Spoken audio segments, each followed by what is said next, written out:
ভারত ও রাশিয়ার সম্পর্ক দীর্ঘদিনের। বর্তমানে ভারতে রয়েছেন রাশিয়ার প্রেসিডেন্ট ভ্লাদিমির পুতিন। খুব স্বাভাবিকভাবেই পুতিনের এই ভারত সফরকে ঘিরে ব্যাপক চর্চা গোটা দেশ তথা বিশ্ব জুড়ে। প্রধানমন্ত্রী নরেন্দ্র মোদীর সঙ্গে কি কি কথা হয়েছে পুতিনের, বা এই সফরে কি কি কর্মসূচি রয়েছে রাশিয়ার প্রেসিডেন্টের, সেই সমস্ত বিষয়ে জানতে মানুষের মধ্যে রয়েছে বিপুল আগ্রহ। এই প্রতিবেদনে আমরা পুতিনের সম্পর্কে আপনাদের এমন কিছু তথ্য দেব যা হয়তো আগে আপনারা শোনেননি। আচ্ছা, আপনারা কি জানেন ভ্লাদিমির পুতিনের বার্ষিক বেতন কত, বা কি সম্পত্তি রয়েছে তার, কত সম্পত্তি রয়েছে তার? চলুন এবার সেটাই আপনাদের জানাই।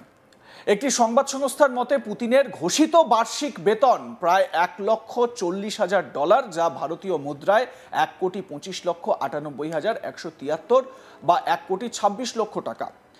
এছাড়াও তার তালিকাভুক্ত ব্যক্তিগত সম্পদের মধ্যে রয়েছে 800 বর্গফুটের একটি অ্যাপার্টমেন্ট, একটি ট্রেলার সহ ছোট জমি এবং 3টি গাড়ি। রাশিয়ার এক সময়ের বৃহত্তম বিদেশি পোর্টফোলিও বিনিয়োগকারী অর্থদাতা বিল ব্রাউডার দীর্ঘদিন ধরে দাবি করেছেন যে পুতিনের মূল্য $200 বিলিয়ন হতে পারে। ব্রাউডার 2017 সালে আমেরিকার সেনেট বিচার বিভাগীয় কমিটিকে বলেছিলেন যে এই লুকোনো সম্পদের বেশিরভাগই 2003 সালে অভিজাত মিখাইল খোদরকভস্কিকে গ্রেপ্তারের পর জমা হয়েছিল। আর সেটা যদি সত্যি হয় তাহলে পুতিন স্থান পেয়ে যাবেন বিশ্বের সবচেয়ে ধনী ব্যক্তিদের মধ্যে। এমনকি মাইক্রোসফটের বিল গেটস এবং অ্যালফাবেটের প্রাক্তন সিইও ল্যারি পেজকেও ছাড়িয়ে যাবেন তিনি।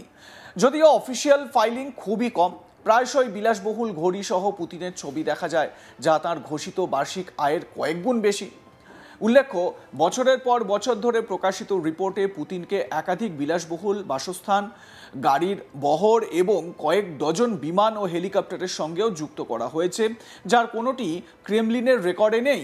পুতিনের আর্থিক সাম্রাজ্য প্রায় সম্পূর্ণরূপে গোপন রয়ে গিয়েছে। তবে গবেষক এবং তদন্তকারীরা দুটি বিস্তৃত প্রক্রিয়ার রূপরেখা দিয়েছেন। অর্থনীতিবিদ অ্যান্ডার্স আসল্যান্ডের অনুমান, পুতিনের লুকোনো সম্পদ 100 বিলিয়ন থেকে 160 বিলিয়ন ডলারের মধ্যে, যা বিশ্বস্ত সহযোগী, নিরাপত্তা কর্মকর্তা এবং পরিবারের সদস্যদের একটি নেটওয়ার্কের মাধ্যমে রাখা হয়েছে। উল্লেখ্য, রাশিয়ার প্রেসিডেন্ট ভ্লাদিমির পুতিন বৃহস্পতিবার সন্ধে দুদিনের ভারত সফরে নয়াদিল্লিতে পৌঁছন। বিমানবন্দরে প্রধানমন্ত্রী মোদী তাকে উষ্ণ অভ্যর্থনা জানান। প্রোটোকল ভেঙে পুতিনকে স্বাগত জানাতে যান। রাশিয়া ইউক্রেন সংঘাতের পর এটি প্রেসিডেন্ট পুতিনের প্রথম ভারত সফর। এর আগে 2021 সালে ভারত সফর করেছিলেন তিনি।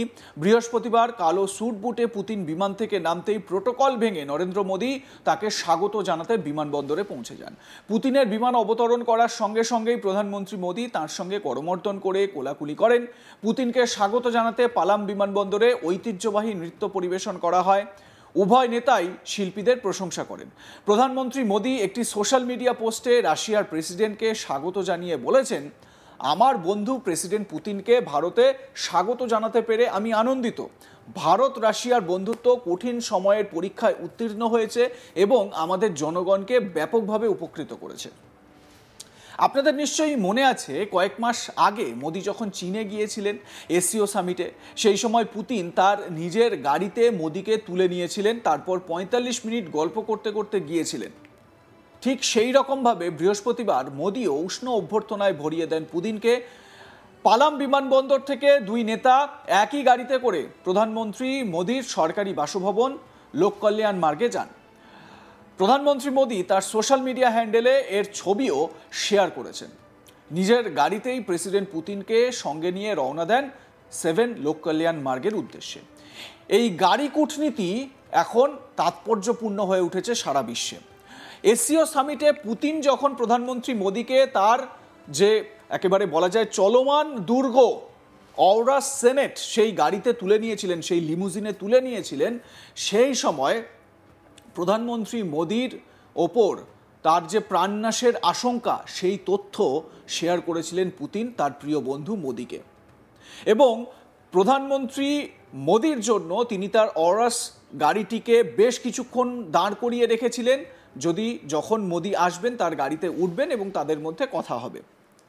ঠিক একই রকমভাবে পালাম বিমানবন্দর থেকে মোদীও নিজের গাড়িতে করে তার প্রিয় বন্ধু ভ্লাদিমির পুতিনকে নিয়ে যান। চলতি বছরের অগাস্টে চীনে অনুষ্ঠিত এসিও শীর্ষ সম্মেলনে দুজনকে একই গাড়িতে ভ্রমণ করতে দেখা গিয়েছিল। আবারও দিল্লিতে সেই দৃশ্যর পুনরাবৃত্তি হলো। তবে ক্রেমলিনের দাবি, বিমানবন্দরে নিজে উপস্থিত থেকে পুতিনকে স্বাগত জানানোর সিদ্ধান্ত সম্পর্কে তারা আগে থেকে অবগত ছিলেন না। অর্থাৎ মোদি দেখালেন এটাই ভারত। ভারতের প্রাচীন, একেবারে পুরাতন যে রীতি অতিথি দেব ভব, সেই বেসিক জায়গা থেকে ভারত সরে আসেনি।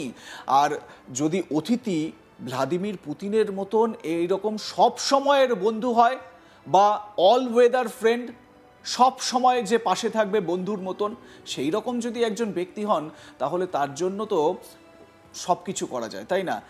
আর মোদি আর এই পুতিনের জুটি এই মুহূর্তে, আমরা যদি বলিউড সিনেমার কথা বলি তাহলে করণ অর্জুনের জুটি, নিঃসন্দেহে সেটা বলাই যায়।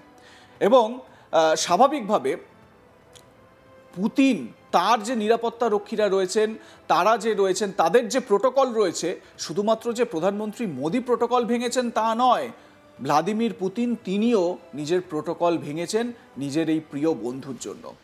একবার ভাবুন, যুদ্ধ বিধ্বস্ত একটা দেশ, মানে যুদ্ধের জন্য যে দেশটা বছরের পর বছর ধরে যুদ্ধ করে যাচ্ছে ইউক্রেনের সঙ্গে, ইউক্রেন মাঝে মধ্যে ভারী ধ্বংসলীলা চালাচ্ছে রাশিয়ার অভ্যন্তরেও, এবং বলা যেতে পারে মস্কোর ভেতরেও ধ্বংসলীলা চালিয়েছে ইউক্রেন।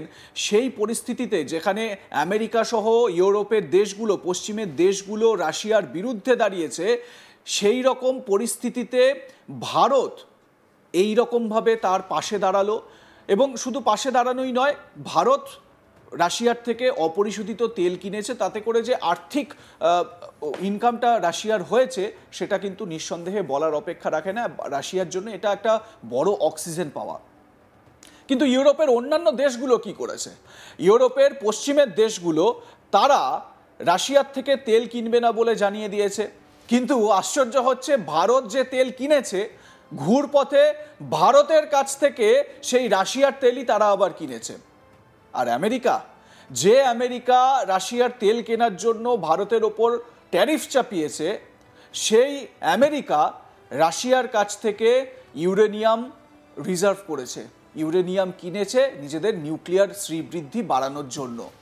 এটা আমেরিকা দ্বিচারিতা নয়, এই দ্বিচারিতাই ভারত মুখোশ খুলে দিয়েছে সারা বিশ্বের কাছে। ভারতের প্রধানমন্ত্রী থেকে বিদেশমন্ত্রী প্রত্যেকে এক জায়গায় তারা কিন্তু একেবারে অনড় রয়েছেন, সেটা হচ্ছে ভারত নিজের দেশের জনতার যে কনজামশন, সেই কনজামশনের কথা মাথায় রেখে রাশিয়ার থেকে তেল কিনেছে। এতে অন্য কোনো দেশের নাক গলাবার কোনো জায়গা নেই। লাইক, কমেন্ট, শেয়ার করতে ভুলবেন না। দেখতে থাকুন আজ তাক বাংলা। সাবস্ক্রাইব করুন আমাদের ইউটিউব চ্যানেলটি, বেল আইকন প্রেস করুন নোটিফিকেশন পেতে।